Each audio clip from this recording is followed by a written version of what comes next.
ചേട്ടാ, നമ്മളിപ്പോ ഏറ്റവും കൂടുതൽ സോഷ്യൽ മീഡിയയിലൊക്കെ കേൾക്കുന്ന ഒരു വാചകമാണ് LDF-ഉം UDF-ഉം രണ്ടല്ല ഒന്നാണ് എന്നാണ്. യാതൊരു മാറ്റവും ഇല്ല എന്നുള്ള രീതിയിൽ. ഈ ഒരു വാചകത്തോട് അല്ലെങ്കിൽ ഈ ഒരു അഭിപ്രായത്തോട് എന്താണ് അഭിപ്രായം? അത് നമ്മൾ കോൺഗ്രസിന്റെ സ്ഥാനാർത്ഥികളെ മാത്രം നിരീക്ഷിച്ചാൽ മതിയല്ലോ അത് മനസ്സിലാക്കാൻ വേണ്ടിയിട്ട്. ഇപ്പോൾ നെന്മാറയിൽ കെ ബാബു എന്ന് പറയുന്ന വ്യക്തിയെ സ്ഥാനാർത്ഥിയാക്കാൻ കോൺഗ്രസ് ഒരുങ്ങുകയാണ്. മുന്നേ PK ശശിയെ സ്ഥാനാർത്ഥിയാക്കാൻ ഒരുങ്ങിയിരുന്നു. അത് നമ്മുടെ കോൺഗ്രസിന്റെ വൃത്തങ്ങൾ തന്നെയാണ് പറഞ്ഞിട്ടുള്ളത്. പാലക്കാട് MP VK ശ്രീകണ്ഠനൊക്കെ തന്നെയാണ് പറഞ്ഞിട്ടുണ്ടായിരുന്നത്. കെ ബാബുവിനെ സ്ഥാനാർത്ഥിയാക്കാൻ തീരുമാനിച്ചിരുന്നു. അതോടൊപ്പം തന്നെ PK ശശിയെ കോൺഗ്രസിലേക്ക് എത്തിക്കാൻ തീരുമാനിച്ചിരുന്നു. PK ശശി നമുക്കറിയാമല്ലോ, പീഡന കേസിൽ പീഡനക്ക് ഒരു ഇതുമായി ബന്ധപ്പെട്ടുകൊണ്ട് ഒട്ടേറെ ആക്ഷേപങ്ങൾ അദ്ദേഹത്തിന്റെ പേരിൽ നിലനിന്നിട്ടുള്ള വ്യക്തിയായിരുന്നു. അപ്പോൾ പിന്നെ നമ്മൾ പയ്യന്നൂരിലേക്ക് വരികയാണെന്നുണ്ടെങ്കിൽ ആ വ്യക്തിയുടെ പേര് KT കുഞ്ഞികൃഷ്ണൻ അല്ലേ? അപ്പോൾ ആ ഒരു വ്യക്തിയെ സ്ഥാനാർത്ഥിയാക്കാൻ ഒരുങ്ങുന്നു. ഇപ്പോൾ ഗണേഷ് കുമാർ UDF-ൽ നിന്നുകൊണ്ട് കഴിഞ്ഞ കാലത്ത് മന്ത്രിയായിരുന്നു. സോളാർ കേസുമായി ബന്ധപ്പെട്ടുകൊണ്ട് പിന്നെ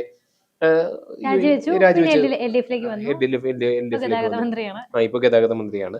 ഇനിയിപ്പോ അദ്ദേഹം വീണ്ടും ഒരുപക്ഷെ UDF-ന്റെ മന്ത്രിസഭ വരികയാണെന്നുണ്ടെങ്കിൽ ചിലപ്പോൾ വീണ്ടും അദ്ദേഹം അവിടെ മന്ത്രിയാകും.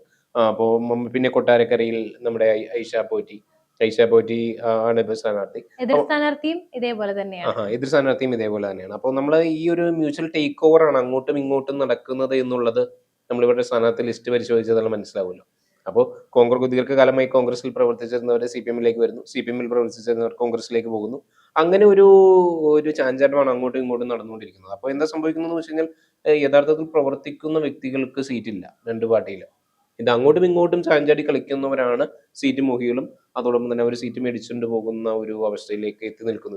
ഇരു പാർട്ടികളും അങ്ങനെ ഒരു അവസ്ഥയിലേക്കാണ് എത്തി നിൽക്കുന്നത്. അതായത് ഒരു പ്രത്യയശാസ്ത്രത്തിലെ വിശ്വാസമൊന്നുമില്ല. എവിടെ അധികാരമുണ്ടോ അങ്ങോട്ടേക്ക് ചാടും. അങ്ങനെയുള്ള രണ്ട് കൂട്ടർ. അതായത് LDF എന്ന് പറയുന്നത് ഇടതും മറ്റേത് വലതുമാണ്. സത്യത്തിൽ പ്രത്യയശാസ്ത്രപരമായി നോക്കിയാൽ യാതൊരു യോജിപ്പും ഇല്ലാത്ത തരത്തിലുള്ള അത്രയ്ക്കും ഡിഫറെന്റ് ആയിട്ടുള്ള രണ്ട് പക്ഷങ്ങളാണ് സത്യത്തിൽ. അല്ല, അങ്ങനെ ഡിഫറെന്റ് ആണെന്ന് എനിക്ക് പറയാൻ പറ്റുമെന്ന് തോന്നുന്നില്ല. കാരണം ഇന്ത്യ മുന്നണിയിലേക്ക് രണ്ടുപേരും ഒരുമിച്ചല്ലേ. അല്ല, ഞാൻ പ്രത്യയശാസ്ത്രപരമായിട്ടാണ് പറഞ്ഞത്. അല്ലാതെ പിന്നെ ഇവിടെ യാഥാർത്ഥ്യത്തിലേക്ക് വരുമ്പോ അല്ലെങ്കിൽ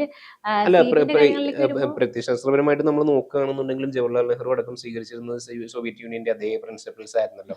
5 ഇയർ പോളിസി അടക്കം ചരിത്രം നോക്കിയാൽ ഇവർക്ക് ഇതൊക്കെ തന്നെയുള്ളൂ. അപ്പൊ രണ്ടും ഒരു ഈ പറയുന്ന പോലെ ഒരു വശത്തുകൂടി തന്നെ പൊക്കൊണ്ടിരിക്കുകയാണ്. ഇനിയിപ്പോ നമ്മൾ ആശയപരമായിട്ട് നമ്മൾ നോക്കിയാലും പൗരത്വ ഭേദഗതി നിയമം വന്നല്ലോ, രണ്ടു കൂട്ടരും അതിനെ എതിർക്കുകയാണ് ഉണ്ടായിരുന്നത്. കേന്ദ്രത്തിന്റെ എല്ലാ പദ്ധതികളും കേരളത്തിലേക്ക് വരുമ്പോൾ ഈ രണ്ട് കൂട്ടരും ആ കാര്യത്തിൽ മാത്രം. ഇപ്പൊ യൂണിഫോം സിവിൽ കോഡിന്റെ കേസിലും നമ്മളൊന്ന് പരിശോധിച്ച് നോക്കി കഴിഞ്ഞാൽ മതി, അതിനെയും എതിർക്കുകയാണ് ചെയ്യുന്നത്. വഖഫ് ബില്ലിന് വന്നപ്പോൾ ഐക്യ കണ്ഠേനയല്ലേ രണ്ടു കൂട്ടരും വോട്ട് ചെയ്തു. പിന്നെ ആർട്ടിക്കിൾ 370 കാര്യം വന്നപ്പോഴത്തേക്കും ഇതേ ഒരു ഐക്യം തന്നെയായിരുന്നു രണ്ടു കൂട്ടർക്കും ഉണ്ടായിരുന്നത്. രാജ്യത്തിന് നല്ലത് അല്ലെങ്കിൽ രാജ്യത്തെ ജനങ്ങൾക്ക് നല്ലത് എന്ന് വരുമ്പോൾ അതായത് വികസന വിരുദ്ധത എന്നത് ഇവരുടെ രണ്ടുപേരുടെ രക്തത്തിൽ ഒരുപാട് ഉള്ളതാണ്. ആ ഒരു കാര്യത്തിൽ ഇവരുടെ ജീനുകൾ തമ്മിൽ ഭയങ്കര യോജിപ്പായിരിക്കും. അത് പിന്നെ നമ്മുടെ ഇപ്പോൾ പാലസ്തീൻ ഇഷ്യൂവുമായി ബന്ധപ്പെട്ടുകൊണ്ടും പാലസ്തീന് വേണ്ടിയിട്ടും ഹമാസിന് വേണ്ടിയിട്ടും റാലികൾ സംഘടിപ്പിക്കുകയും അതോടൊപ്പം തന്നെ സദസ്സുകൾ സംഘടിപ്പിക്കുകയും ചെയ്യുന്നത് ഇടതുപക്ഷവും കോൺഗ്രസും കൂടിയാണ്. ഞാനിപ്പോ ഇത് പറഞ്ഞപ്പോൾ എനിക്ക് ഓർമ്മ വന്നത്, അതായത് BJP-യുടെ ഇപ്പോഴത്തെ ഒരു സ്ലോഗനാണ് ഇടതും വലുതും എല്ലാ കാര്യത്തിലും ഒന്നാണ്. മാസപ്പടി വിവാദം ആയിക്കോട്ടെ, സ്വർണ്ണക്കൊള്ള ആയിക്കോട്ടെ, ജമാഅത്തിന്റെ ജമാഅത്തെ ഇസ്ലാമിയുടെ വിഷയമായിക്കോട്ടെ, വികസന വിരുദ്ധത ആയിക്കോട്ടെ, അഴിമതി ആവട്ടെ, ഈ കാര്യങ്ങളെല്ലാം തന്നെ ഒന്നാണല്ലോ. അത് നമ്മൾ പരിശോധിച്ച് നോക്കി കഴിഞ്ഞാൽ നമുക്ക് വ്യക്തമാകുമല്ലോ. ഇപ്പൊ പൗരത്വ ഭേദഗതിയുടെ കേസിൽ, യൂണിഫോം സിവിൽ കോഡിന്റെ കേസിൽ, വഖഫ് ഭേദഗതി നിയമത്തിന്റെ കേസിൽ, പിന്നെ മുത്തലാഖ് നിരോധനത്തിന്റെ കേസിൽ, അയോധ്യ രാമക്ഷേത്രവുമായി ബന്ധപ്പെട്ടുകൊണ്ട്, പിന്നെ നമ്മളെ പട്ടേലിന്റെ പ്രതിമയുമായി ബന്ധപ്പെട്ടുകൊണ്ട്, പിന്നെ നമുക്ക് മനസ്സിലാക്കുന്ന മറ്റു കാര്യം എന്ന് പറഞ്ഞാൽ അബ്ദുൽ നാസർ മദനിക്ക് വേണ്ടിയിട്ട് നിയമസഭയിൽ ഒരു പാസ്സാക്കിയല്ലോ, നിയമസഭയിൽ നിവേദനം പാസ്സാക്കിയല്ലോ. അന്നും ഒരുമിച്ച് തന്നെയായിരുന്നു വോട്ട് ചെയ്തത്. ഐക്യകണ്ഠേന ഒരുമിച്ച് തന്നെയാണ് വോട്ട് ചെയ്തത്. ഇന്നിപ്പോ സ്ഥാനാർത്ഥികൾ അങ്ങോട്ടും ഇങ്ങോട്ടും ഷിഫ്റ്റ് ആകുന്നു എന്നുള്ളത് മാത്രമേ ഉള്ളൂ. ഇപ്പൊ ഞാൻ ഈ പറഞ്ഞ പോലെ സ്ഥാനാർത്ഥികൾ അപ്പൊ ഇത് അങ്ങോട്ടും ഇങ്ങോട്ടും സ്ഥാനാർത്ഥികൾ ഷിഫ്റ്റ് ചെയ്യുന്നു എന്നുള്ളത് മാത്രമേ ഉള്ളൂ. അപ്പൊ ഇതിൽ യഥാർത്ഥത്തിൽ വിഡ്ഢികളാവുന്ന ആരാണ്? ശരിക്കും ജനങ്ങൾ തന്നെയാണ്. വോട്ട് ചെയ്യുന്നവരും ജനങ്ങൾ തന്നെയാണ് വിഡ്ഢികൾ. ഇനിയിപ്പോ നമ്മള് പാലക്കാട് നമ്മൾ ആ ഉപതെരഞ്ഞെടുപ്പിന് മുമ്പ് നോക്കുകയാണെന്നുണ്ടെങ്കിൽ സരിൻ കോൺഗ്രസിൽ നിന്നുകൊണ്ട് CPM-ലേക്ക് വന്ന വ്യക്തിയാണ്. അദ്ദേഹമായിരുന്നു സ്ഥാനാർത്ഥിയായിരുന്നത്. അദ്ദേഹം ഒരു 9 ദിവസം മുമ്പ് വരെ മുഖ്യമന്ത്രി പിണറായി വിജയനെ രൂക്ഷമായ ഭാഷയിൽ അധിക്ഷേപിച്ച ഒരു വ്യക്തിയായിരുന്നു. അദ്ദേഹമായിരുന്നു കോമഡി ആയിരുന്നു. അതായത് തലേ ദിവസം വന്നിട്ട് മുഖ്യമന്ത്രി ചീത്ത വിളിച്ച് പിന്നെ അങ്ങനെയുള്ള ഒരു ഫേസ് വരുന്നു. അടുത്ത ദിവസം സ്തുതി പാടുകയാണ്. അടുത്ത ദിവസം മുതൽ സ്തുതി പാടുന്ന ഒരു അവസരം. അപ്പൊ ജസ്റ്റ് ഒരു മ്യൂച്വൽ ഷിഫ്റ്റിംഗ് മാത്രമേ നടക്കുന്നുള്ളൂ. അപ്പൊ അതുകൊണ്ട് തന്നെയാണ് ഈ ഒരു മുദ്രാവാക്യത്തിന് വളരെ പ്രസക്തി ഉണ്ടെന്ന് നമുക്ക് പറയേണ്ടി വരുന്നത്. ഇവർക്കൊക്കെ വോട്ട് ചെയ്യുന്ന ഈ അന്ധമായിട്ടുള്ള വിശ്വസ്തരുണ്ടല്ലോ, അവരെ കുറിച്ച് നമുക്ക് ആലോചിക്കുമ്പോൾ ഏറ്റവും ഈ കോമഡി ആയിട്ട് തോന്നുന്നത്, നമ്മൾ ചിന്തിക്കണം, കേന്ദ്രത്തിൽ ഇവർ ഒറ്റക്കെട്ടായിട്ട് ഇന്ത്യ മുന്നണിയിൽ കൈകൊടുത്ത് നിൽക്കുന്നവരാണ്. രാഹുൽ ഗാന്ധി കേരളത്തിന് പുറത്തും ബംഗാളിൽ ഒരുമിച്ചാണ് മത്സരിക്കുന്നത്. മാത്രമല്ല ജമാഅത്തിന്റെ അടുത്തേക്ക് പോകുമ്പോഴും അതായത് രാത്രി ഇരുട്ടി കഴിഞ്ഞു കഴിഞ്ഞാല് ജമാഅത്തിയുടെ മെച്ചയ്ക്ക് ചുറ്റും ഇരുന്നിട്ട് ഈ പിണറായി വിജയനും VD സതീശനും എല്ലാവരും കൈ കൊടുത്ത് സംസാരിക്കാം, നാളെ തൊട്ട് നമ്മൾ ഇങ്ങനെ ചെയ്യണമെന്ന്. അതിനു വേണ്ടി നമ്മൾ ഈ സൂര്യനൊന്ന് ഉദിച്ചു കഴിഞ്ഞാൽ ഇവർ രണ്ടുപേരും ക്യാമറയ്ക്ക് മുന്നിൽ എത്തുമ്പോൾ മാത്രമാണ് ഈ ഒരു പ്രഹസനം നമുക്ക് കാണാൻ സാധിക്കുന്നത്. ഇനിയിപ്പോ ഈ ഇലക്ഷന് ഇവരിൽ രണ്ട് കൂട്ടരിൽ ആര് വിജയിച്ചാലും തന്നെ കേരളം ഭരിക്കാൻ പോകുന്നത് ജമാഅത്തെ ഇസ്ലാമി തന്നെയായിരിക്കും. ആ കാര്യത്തിൽ യാതൊരു ഡൗട്ടും ഇല്ല. ഈ പിന്നെ ഏറ്റവും ഉദാഹരണം ഈ വി ശിവൻകുട്ടിയുടെ കഴിഞ്ഞ ദിവസത്തെ പൊങ്കാലയ്ക്ക് അട്ടിമറിക്കാൻ ശ്രമിച്ച ആളാണ് ഈ വി ശിവൻകുട്ടിയെല്ലാം. വെള്ളം മുടക്കി അവിടെ അത്രത്തോളം പ്രശ്നം രൂക്ഷമാക്കാൻ ശ്രമിച്ചു. എന്നാൽ VV രാജേഷിന്റെ നേതൃത്വത്തിലുള്ള ആ ഒരു കൂട്ടർ അവിടെ ഉള്ളത് കൊണ്ട് മാത്രമാണ് പൊങ്കാലയ്ക്ക് വെള്ളം രൂക്ഷമാകാതിരുന്നതും ആ ഒരു പൊങ്കാല ഭംഗിയായിട്ട് നടന്നതും. അതേപോലെ തന്നെ ഒരു ക്ഷേത്രത്തിലെ ചടങ്ങില് വി ശിവൻകുട്ടി യുക്തിവാദിയായി കയ്യും കെട്ടി നിൽക്കുന്നത് നമുക്ക് കാണാൻ സാധിക്കും. ആ ഫോട്ടോ ഒരുപാട് പ്രചരിച്ചിരുന്നു. ഇതേ വി ശിവൻകുട്ടിയാണ് നമ്മുടെ ഇഫ്താർ ചടങ്ങിൽ പോയിട്ട് അവരുടെ കൂടെ എല്ലാവരുടെ കൂടെ ഇരുന്നത്. അത് വി ശിവൻകുട്ടി മാത്രമല്ല, ഗുരുവായൂർ ചെന്നിട്ട് പിണറായി വിജയനും അദ്ദേഹം ചോദിച്ചത് ഇവിടെ എന്താണെന്നാണ് അദ്ദേഹം ചോദിച്ചത്. ഗുരുവായൂർ ചെന്നിട്ട് ഗോവിന്ദന്റെ ഡയലോഗ് ഞാൻ വേറെ പറഞ്ഞു തരണ്ടല്ലോ. ഗണപതി മിത്താണെന്ന് പറഞ്ഞ മനുഷ്യനെയാണ്. ഇപ്പൊ ഇവരുടെ നിലപാട് എന്താണ്, ശബരിമല വിഷയം തന്നെ നമുക്ക് എടുത്തു നോക്കാം. നിലപാട് മാറ്റിയിരിക്കുന്നു. അത്രത്തോളം നിലപാടും ഒന്നും ഇതേ നിലപാട് തന്നെയാണ് കോൺഗ്രസിനും, ഇതേ നിലപാട് തന്നെയാണ്. ഇപ്പൊ CPM-നും കോൺഗ്രസിനും ആ കാര്യത്തിലും ഇപ്പൊ ഒരേ നിലപാട് തന്നെയാണ്. അപ്പോ പിന്നെ VN വാസുവിന്റെ കാര്യം ഞാൻ പറയണ്ടല്ലോ, ശബരിമലയിൽ ചെന്നിട്ടും കൈകെട്ടി നിൽക്കുന്ന അവര് നിരീശ്വരവാദികളായിക്കോട്ടെ മതവിശ്വാസികളല്ലാത്തവരായിക്കോട്ടെ, എന്നിട്ട് ഇപ്പൊ പിന്നെ എന്തിനാണ് നിലപാട് മാറ്റുന്നത്, എന്തിനാണ് ഇപ്പൊ? അപ്പൊ അങ്ങനെ ആ ഒരു നാണമില്ലാതെ ഈ പിന്നെ വി ഗോവിന്ദന്റെ കഴിഞ്ഞ ദിവസം ഞാൻ വീഡിയോ കണ്ടായിരുന്നു. അത് പണ്ട് നമ്മുടെ 2021 ശബരിമല സുപ്രീം കോടതിയിൽ കേസ് വിധി വന്ന സമയത്തുള്ളതും പിന്നെ ഒന്ന് ഇപ്പോഴുള്ളതും. അതായത് അദ്ദേഹം പറയാണ് അന്ന് മിത്താണ്, വെറും മിത്താണ്, നമുക്ക് അതിലൊന്നും വിശ്വാസമില്ല, നമുക്ക് പറയുന്നതിന് യാതൊരു മടിയില്ല, അതെല്ലാം സയൻസിലാണ് നമുക്ക് വിശ്വാസം എന്നൊക്കെ ഈ പിന്നെ ഗോവിന്ദൻ പറയുന്നു അന്നത്തെ 2021 വീഡിയോയില്. ഇപ്പത്തെ വീഡിയോയില്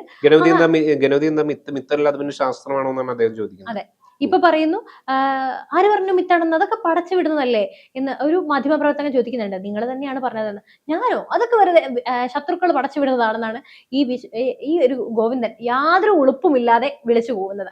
ഇത്തരത്തിലുള്ള ഒരു നിലപാടില്ലാത്ത വെറും ഇരട്ടത്താപ്പ് മാത്രമുള്ള ഇവരൊക്കെ നമ്മുടെ നിയമസഭയിൽ ഇരുന്ന് കാണേണ്ടി വരുമല്ലോ എന്ന് ഓർത്തിട്ടാണ് സത്യം പറഞ്ഞാൽ സങ്കടവും, അല്ലെങ്കിൽ അതേസമയം ചിരിയും വരുന്നുണ്ട്. ഇവർക്കൊക്കെ വോട്ട് കൊടുക്കാനും ആൾക്കാരുണ്ടല്ലോ. ഇങ്ങനെയുള്ളവരെ കാണുമ്പോൾ നമുക്ക് വിമർശിക്കുന്നത് ഇനിയിപ്പോ കോൺഗ്രസിന്റെ നേതാക്കന്മാരുടെ കാര്യം എടുക്കുകയാണെന്നുണ്ടെങ്കിൽ അവര് ശബരിമലയിൽ പോകുന്ന തലേ ദിവസം നമ്മൾ ശ്രദ്ധിച്ചു നോക്കിയാൽ മതി. VD സതീശന്റെ ആയിക്കോട്ടെ, രമേശ് ചെന്നിത്തലയുടെ ആയിക്കോട്ടെ, അദ്ദേഹം ഇപ്പൊ മാറ്റിയിട്ടുണ്ട്.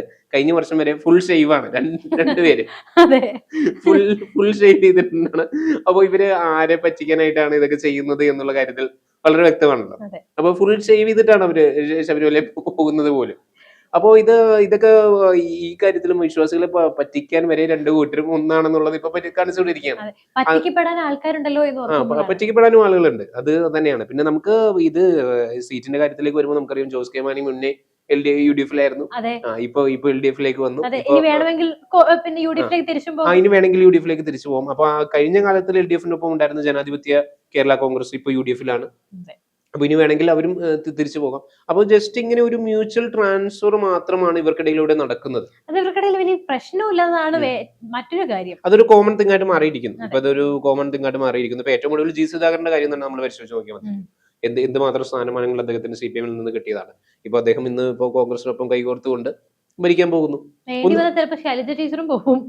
ഒന്നും പറയാൻ പറ്റില്ലല്ലോ. നമുക്കറിയാം കമ്മ്യൂണിസ്റ്റ് കുലപതിയായിരുന്നുള്ള KR ഗൗരി വരെ UDF-ഉമായിട്ട് സഹകരിച്ചുകൊണ്ടല്ലേ പിന്നീട് പ്രവർത്തിച്ചത്. അതോടൊപ്പം തന്നെ MP നമ്മുടെ ഇന്നത്തെ കൊടികുത്തിയ കമ്മ്യൂണിസ്റ്റുകാരനായിട്ടുള്ള MP നികേഷ് കുമാർ, അദ്ദേഹത്തിന്റെ പിതാവിന്റെ അവസ്ഥ എന്തായിരുന്നു? അദ്ദേഹം കോൺഗ്രസുമായിട്ട് സഹകരിച്ചുകൊണ്ടല്ലേ പ്രവർത്തിച്ചത്. നികേഷും വേണ്ടി വന്നു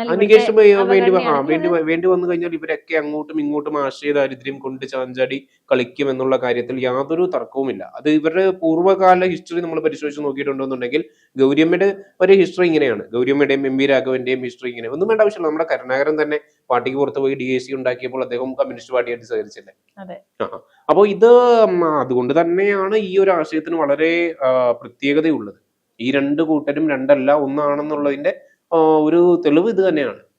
ഇതിൽ കൂടുതൽ ഒന്നും പറയാനില്ല. ഇനിയിപ്പോ നമുക്ക് ഈ മറ്റ് ഈ BJP-യുടെ ഈ ഒരു സ്ലോഗനിലേക്ക് വരാം. അതിലവർ പറയുന്നത് മാസപ്പടി കേസ്, നമുക്കത് അതൊന്ന് എടുത്തു നോക്കാം. മാസപ്പടി കേസ് എടുത്തു നോക്കിയാൽ ആ ഒരു കേസിന്റെ അത് ആ CMR-ൽ നിന്നുകൊണ്ട് കോഴ കൈപ്പറ്റിയിട്ടുള്ള ലീഡേഴ്സിൽ രണ്ട് കൂട്ടരുണ്ട്. പക്ഷെ മാത്യു കുഴൽനാടൻ അടക്കമുള്ള വ്യക്തികൾ പറയുമ്പോഴാണ് നമുക്ക് ശരി വരുന്നത്. അദ്ദേഹം മറ്റു ലീഡേഴ്സിന്റെ ഒക്കെ ബോധപൂർവ്വം അദ്ദേഹം ബോധപൂർവ്വം കണ്ണടിച്ചിട്ട് ഈ ഒരു പോയിന്റിൽ മാത്രം നിന്നുകൊണ്ട് കൂടുതൽ വളരെ നമ്മളെല്ലാം കമ്പിളിപ്പിച്ചുകൊണ്ട് അദ്ദേഹം എന്തൊക്കെയോ ഉണ്ടെന്ന് തോന്നിപ്പിക്കുന്ന രീതിയിലുള്ള ഈ പത്രസമ്മേളനമായിരിക്കും അദ്ദേഹം നടത്തുന്നത്. അപ്പൊ സ്വാഭാവികമായിട്ട് കോടതിക്ക് തന്നെ സംശയം തോന്നില്ലേ? ആ മറ്റു ലീഡേഴ്സിന്റെ പേര് മാറ്റിയിട്ട് ഇദ്ദേഹത്തിന് മാത്രം ചൂണ്ടിക്കാണിക്കുമ്പോൾ സംശയം തോന്നില്ലേ? അപ്പൊ ആ ഒരു മാസപ്പടി കേസിലും രണ്ട് കൂട്ടരും ഉണ്ടായിരുന്നു. അതിലും പറയേണ്ടതില്ലല്ലോ. സ്വർണ്ണക്കൊള്ള എടുത്തു നോക്കാം, അതിലും ഈ രണ്ട് കൂട്ടരും ഉണ്ട്. അത് നമ്മുടെ VS ശിവകുമാറിന്റെ ജ്യേഷ്ഠനൊക്കെ തന്നെ ഇതില് പിടിക്കപ്പെട്ടിട്ടുള്ളതാണല്ലോ. പിന്നെ അടൂർ പ്രകാശിനെ പറഞ്ഞു കേൾക്കുന്നുണ്ട്, സോണിയ പറഞ്ഞു കേൾക്കുന്നുണ്ട്. അതോടൊപ്പം തന്നെ ആ ഒരു ഈ വ്യക്തിക്ക് ഈ പോറ്റിക്ക് സോണിയാഗാന്ധിയുമായി ഒപ്പം ഒരു സന്ദർശനമൊക്കെ അങ്ങനെ എളുപ്പത്തിൽ ലഭിക്കുകയില്ല, എന്നിട്ടും ലഭിച്ചല്ലോ. അപ്പോൾ സ്വർണ്ണക്കൊള്ള കേസിലും രണ്ട് വീട്ടിലും ഉണ്ട്. പിന്നെ ജമാഅത്തെ ഇസ്ലാമിയുമായി ബന്ധപ്പെട്ടുകൊണ്ട് എല്ലാവർക്കും അറിയാവുന്ന കാര്യമാണ്. അത് പിന്നെ എല്ലാവർക്കും അറിയാം. പിന്നെ വർഗീയ ശക്തികളുമായി കൈകോർക്കുന്ന കാര്യത്തിൽ UDF-നെ സംബന്ധിച്ചിടത്തോളം മുസ്ലിം ലീഗ് ഒപ്പമാണ്, CPM-നെ സംബന്ധിച്ചിടത്തോളം INL അവരുടെ മറ്റൊരു പതിപ്പായിട്ടുള്ള INL ഒപ്പമാണ്. അപ്പൊ അതിലും രണ്ടു കൂട്ടർക്കും തുല്യ പങ്ക് തന്നെയുണ്ട്. പിന്നെ അഴിമതികൾ, എല്ലാ അഴിമതി എടുത്ത് നോക്കിയാൽ ഇവർ രണ്ടുപേരും തുല്യ ശക്തികളാണ് ആ കാര്യത്തിൽ. അതിലിപ്പോ നമുക്ക് അത് നമ്മൾ ലാവ്ലിൻ മുതൽ ലാവ്ലിൻ ഇപ്പുറത്ത് ഉണ്ടെന്നുണ്ടെങ്കിൽ ഇപ്പുറത്തെ ടൈറ്റാനിയം ഉണ്ട്, പാം ഓയിൽ ഉണ്ട്, സോളാർ ഉണ്ട്, ബാർക്കോഴയുണ്ട്, അങ്ങനെ ഐസ്ക്രീം പാർലർ ഉണ്ട്, ഒരുപാട് അഴിമതി, അങ്ങനെ ഒരുപാട് ഇഷ്ടം പോലെ അഴിമതി അത് നമ്മൾ ഇന്ന് എണ്ണിയാൽ ഒടുങ്ങാത്ത ആയതുകൊണ്ട് അത് നമുക്ക് പറയാൻ കഴിയില്ല. പിന്നെ സ്ത്രീകൾക്കെതിരെയുള്ള പീഡനമായിട്ടാണെന്നുണ്ടെന്നുണ്ടെങ്കിൽ ഇപ്പൊ LDF-നെ സംബന്ധിച്ചിടത്തോളം PK ശശിയുണ്ട്, രാഹുൽ മാങ്കൂട്ടത്തിലുണ്ട്, അങ്ങനെ ഒരു വലിയൊരു നീണ്ട കുഞ്ഞാലിക്കുട്ടിയുണ്ട്, വളരെ ഒരു നീണ്ട നിര തന്നെ ആ കേസിലും ഉണ്ട്. പിന്നെ വികസന വിരുദ്ധത നമ്മൾ നേരത്തെ ചർച്ച ചെയ്തു. ആ കാര്യത്തിലും ഇവർ രണ്ടുപേരും ഒറ്റക്കെട്ടാണ്. അത് ചുരുക്കി പറഞ്ഞാല് ഇവർ രണ്ടുപേരും പിന്നെ അദാനിക്കെതിരെ ഈ പറയുന്ന പോലെ സംസാരിക്കുന്നതിലും രണ്ടുപേരും ഒറ്റക്കെട്ടാണ്. എന്നിട്ട് ഇതേ തൊഴിൽ കൈയിട്ടുകൊണ്ടാണ് വിഴിഞ്ഞം പ്രോജക്റ്റ് എല്ലാം തന്നെ നടപ്പാക്കിയത്. എന്നിട്ട് പറയും രാജ്യത്തെ ഈ പറയുന്ന പോലെ രാജ്യത്ത് വിറ്റ് തുളയ്ക്കുന്നു എന്ന് രണ്ടു കൂട്ടരും പറയും. യഥാർത്ഥത്തിൽ വിറ്റ് തുളച്ചില്ല, ഈ പറയുന്ന പോലെ പ്രൈവറ്റൈസേഷൻ നടപ്പാക്കിയില്ല എന്നുണ്ടെങ്കിൽ രാജ്യത്തിന്റെ ഗതി അതോ ഗതിയാകും എന്നുള്ള കാര്യം അറിയാലോ. ഈ ഏറ്റവും ഒരു ചെറിയൊരു എക്സാമ്പിൾ പറയാം. ഈ കേരളം ഒരു രാജ്യമായിരുന്നെങ്കിൽ ഇന്നത്തെ ശ്രീലങ്ക എങ്ങനെയാണോ ആ ഒരവസ്ഥ നമ്മുടെ കേരളത്തിനും വന്നേനെ. അത് തലയിൽ ബോധമുള്ള എല്ലാവർക്കും അറിയാവുന്ന ഒരു സത്യമാണ്. എന്നോ നമ്മളെ കേരളത്തിനെ വിദേശ ശക്തികൾക്ക് വിറ്റു തുലച്ചേനെ. ഈ കിഫ്ബി എന്നത് എന്താണെന്ന് എല്ലാവർക്കും അറിയാലോ. വിദേശ രാജ്യങ്ങളിൽ നിന്നും എല്ലാമാണ് നമ്മൾ ഫണ്ട് എടുക്കുന്നത്. അത് പുറമേ നിന്നാണ് നമ്മൾ ഈ പറയുന്ന ഫണ്ടെല്ലാം ഉണ്ടാക്കുന്നത്. അപ്പോ അതിന് ഒരു പരിധി ഇല്ലാതെ വന്നേനെ. കേന്ദ്രം അതിനൊരു പരിധി വെച്ചത് കൊണ്ട് മാത്രമാണ് കേരളം ഇന്ന് ഇങ്ങനെയെങ്കിലും ഉള്ളത്. നമ്മുടെ എത്ര തലമുറകളാണ് ഈ കടം അടച്ചു തീർക്കാനുള്ളത് എന്ന് നമുക്ക് എല്ലാവർക്കും അറിയാം. നമ്മൾ പോലും കാണാൻ പോവാതെ നമ്മുടെ അടുത്ത ഏതൊക്കെയോ തലമുറകൾ ഈ തുക അടച്ചു തീർക്കണം. അപ്പോ ആ കാര്യത്തിലൊന്നും യാതൊരു ഡൗട്ടും ഇല്ല. അല്ല, നമ്മളെ ഒരുപാട് നോട്ട് പ്രിന്റ് ചെയ്തിട്ടുണ്ടെന്നുണ്ടെങ്കിൽ നമ്മുടെ ധനക്ഷാമം പരിഹരിക്കാൻ കഴിയുമെന്ന് പറഞ്ഞിട്ടുള്ള മുൻ ധനമന്ത്രിയുള്ള സംസ്ഥാനമാണല്ലോ നമ്മുടേത്. അപ്പോ അത് മാത്രമല്ല UPA ID കൊണ്ട് എന്താണ് പ്രയോജനം, ഇതൊക്കെ സാധാരണക്കാരിലേക്ക് എത്തുമോ എന്ന് ചോദിച്ചിട്ടുള്ള ഒരു മുൻ കോൺഗ്രസിന്റെ മന്ത്രിയുള്ള ഒരു രാജ്യം കൂടിയാണല്ലോ നമ്മുടേത്. അപ്പൊ ആ കാര്യത്തിലും ഇവരുടെ നിലപാട് ഒന്ന് തന്നെയല്ലേ? തോമസ് ഐസക്കിന്റെ, ചിദംബരത്തിന്റെ ആ കാര്യത്തിലും ഇവരുടെ നിലപാട് ഒന്ന് തന്നെയാണ്.